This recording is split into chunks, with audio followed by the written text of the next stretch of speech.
హైదరాబాద్ కు అక్రమంగా వచ్చిన పాకిస్తాన్ కు చెందిన ఫయాజ్ అనే యువకుడిని పోలీసులు అదుపులోకి తీసుకున్నారు. హైదరాబాద్ కు చెందిన యువతిని పెళ్లి చేసుకున్నాడు ఈ యువకుడు.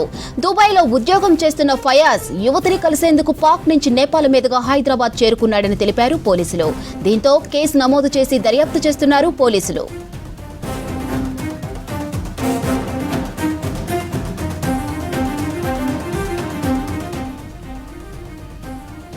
హైదరాబాద్ కు అక్రమంగా వచ్చిన పాకిస్తాన్ కు చెందిన ఫయాజ్ అనే యువకుడిని పోలీసులు అదుపులోకి తీసుకున్నారు. హైదరాబాద్ కు చెందిన యువతిని పెళ్లి చేసుకున్నాడు ఈ యువకుడు. దుబాయ్ లో ఉద్యోగం చేస్తున్న ఫయాజ్ యువతిని కలిసేందుకు పాక్ నుంచి నేపాల్ మీదుగా హైదరాబాద్ చేరుకున్నాడని తెలిపారు పోలీసులు. దీంతో కేసు నమోదు చేసి దర్యాప్తు చేస్తున్నారు పోలీసులు. హైదరాబాద్ కు అక్రమంగా వచ్చిన పాకిస్తాన్ కు చెందిన ఫయాజ్ అనే యువకుడిని పోలీసులు అదుపులోకి తీసుకున్నారు. హైదరాబాద్ కు చెందిన యువతిని పెళ్లి చేసుకున్నాడు ఈ యువకుడు. దుబాయ్ లో ఉద్యోగం చేస్తున్న ఫయాజ్ యువతిని కలిసేందుకు పాక్ నుంచి నేపాల్ మీదుగా హైదరాబాద్ చేరుకున్నాడని తెలిపారు పోలీసులు. దీంతో కేసు నమోదు చేసి దర్యాప్తు చేస్తున్నారు పోలీసులు. రైట్, ఇక ఇదే అంశానికి సంబంధించి మరిన్ని డీటెయిల్స్ ధనరాజ్ అందిస్తారు. ధనరాజ్, పాకిస్తాన్ కి చెందిన యువకుడు హైదరాబాద్ ఎలా వచ్చాడు, అసలు దీనిపై పూర్తి డీటెయిల్స్ ఏంటి? మధురి, హైదరాబాద్ పోలీసుల అదుపులో పాకిస్తానీయుడు ఉన్నారు. అయితే ఇతను హైదరాబాద్ చెందినటువంటి యువతిని పెళ్లి చేసుకున్నటువంటి క్రమంలోనే అతన్ని పాక్ నుంచి నేపాల్ మీదుగా హైదరాబాద్ కు చేరుకున్నటువంటి మహమ్మద్ ఫయాజ్ ని కూడా పోలీసులు అదుపులోకి తీసుకుని విచారణ కొనసాగించారు. అయితే ఇతను పాక్ చెందినటువంటి వ్యక్తి కావడము, అయితే ఈ పోలీసులు పూర్తి ఆధారాలపైన కూడా ఆధారాలతోటి కూడా విచారణ కొనసాగిస్తున్నారు.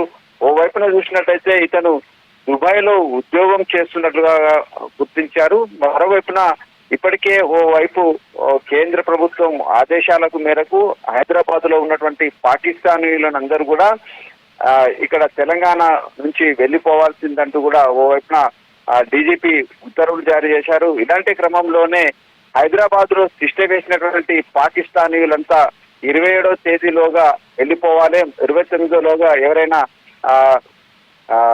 హెల్త్ సంబంధించినటువంటి ఇష్యూలో ఎవరైనా వస్తే వాళ్ళు కూడా 29లోగా తెలంగాణను విడిచి వెళ్లాల్సిందంటూ ఓవైపున ఉత్తర్వులు జారీ అయ్యాయి. ఇలాంటి క్రమంలో స్పెషల్ బ్రాంచ్ సంబంధించినటువంటి పోలీసులు ఇప్పటికే హైదరాబాద్ లో తిష్ట వేసినటువంటి 200కు పైగా మందిని గుర్తించారు. వారందరూ కూడా తమ దేశానికి వెళ్లిపోవాల్సిందిగా మొత్తం సూచన చేశారు. ఏదైతే పంజాబ్ బార్డర్లు అయినటువంటి వాగా బార్డర్ ఉందో అక్కడ నుంచి వెళ్లిపోయేందుకు గాను పూర్తిగా ఆ ప్రాంతం ఎల్ఓసి సంబంధించినటువంటి బార్డర్ ప్రాంతం అంతా తెరిచే ఉంటుందంటూ ఇప్పటికే రాష్ట్ర డీజీపీ జితేందర్ ఉత్తర్వులు జారీ చేశారు. ఇలాంటి సిచ్యువేషన్ లో మరే హైదరాబాద్ చెందినటువంటి ఒక యువతిని పెళ్లి చేసుకున్నటువంటి క్రమంలో పాక్ నుంచి నేపాల్ మీదుగా హైదరాబాద్ చేరుకున్నాడు ఈ మహమ్మద్ అనే ఫయాజ్ వ్యక్తిని.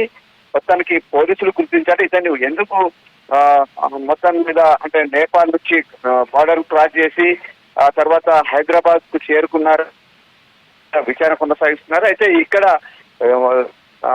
యువతిని పెళ్లి చేసుకున్నటువంటి క్రమంలో మరి అతను ఎలాంటి వ్యూహాలతోటి ఇక్కడికి హైదరాబాద్ చేరుకున్నారు అనే విషయం పైన పూర్తి పలు కోణాల్లో కూడా పోలీసులు అదుపులోకి తీసుకొని విచారణ కొనసాగిస్తున్నారు.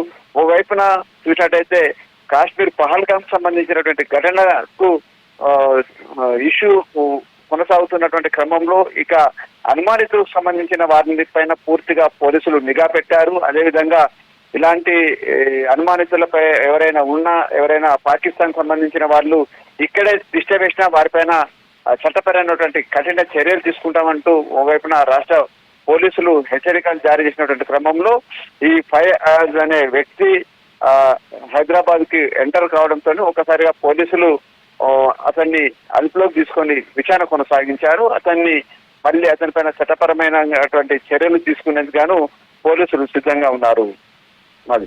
Right, thank you Dhanraj.